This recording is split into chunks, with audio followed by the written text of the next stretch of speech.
Hi friends, Suhas latest movie 'Hey Bhagavan' మూవీని title card మార్చేసి 'హే బలవంత్' అనే మూవీ పేరుతో నిన్న శుక్రవారం రిలీజ్ అయింది. మూవీ ఎలా ఉంది, ఏం కథ అనేది చూద్దాము.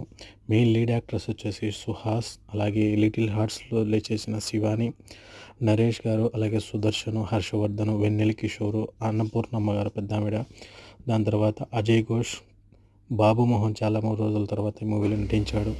మూవీ అంటే చిన్నప్పుడు అంటే సుహాస్ క్యారెక్టర్ తన తండ్రి అయిన నరేష్ గారు ఏదో ఒక బిజినెస్ చేస్తున్నాడు అని చెప్పేసి తన తండ్రిని ఎక్కువ ఇన్స్పిరేషన్గా హీరోగా తీసుకొని పెరిగి పెద్ద అయ్యి తన బిజినెస్ని టేక్ఓవర్ చేయాలనుకుంటున్న సమయంలో పెరిగి పెద్ద అయ్యి చదువుకున్న తర్వాత అకస్మాత్తుగా ఆ బిజినెస్ టేకప్ చేయడానికి వచ్చినప్పుడు తను చేసే బిజినెస్ ఏంటి, ఏం కథ అని తెలుసుకున్న తర్వాత అప్పుడే తను ప్రేమిస్తున్న అమ్మాయిని, అదే శివాని క్యారెక్టర్ మిత్రాని ఏ విధంగా కన్విన్స్ చేసి ఈ విధంగా చేశాడు. అలాగే అజయ్ ఘోష్ పాత్ర, అలాగే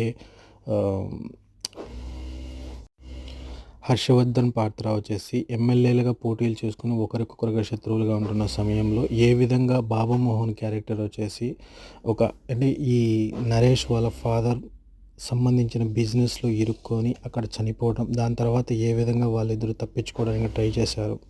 ఇవన్నీ కొద్దిగా కామిక్ వేడిలో అన్నీ చూపిస్తూ ఉంటారు. పర్లేదు, బాగుంది. మూవీ అంతా సరదాగా సాగిపోతున్నా కానీ చివరి టైంలలో అలాగే కొద్దిగా కామెడీ సన్నివేశాల్లో మంచిగా ఉన్నా కానీ కొన్ని వెనిల్ కిషోర్ క్యారెక్టర్ కానీ నరేష్ గారి క్యారెక్టర్, సుదర్శన్ క్యారెక్టర్ వచ్చేసి కొన్ని సన్నివేశాలలో హాస్యంగా ఉంటుంది, కొన్ని సన్నివేశాలలో చాలా సెంటిమెంట్గా కూడా ఉంటుంది. హీరోయిన్ క్యారెక్టర్ కూడా పర్వాలేదు.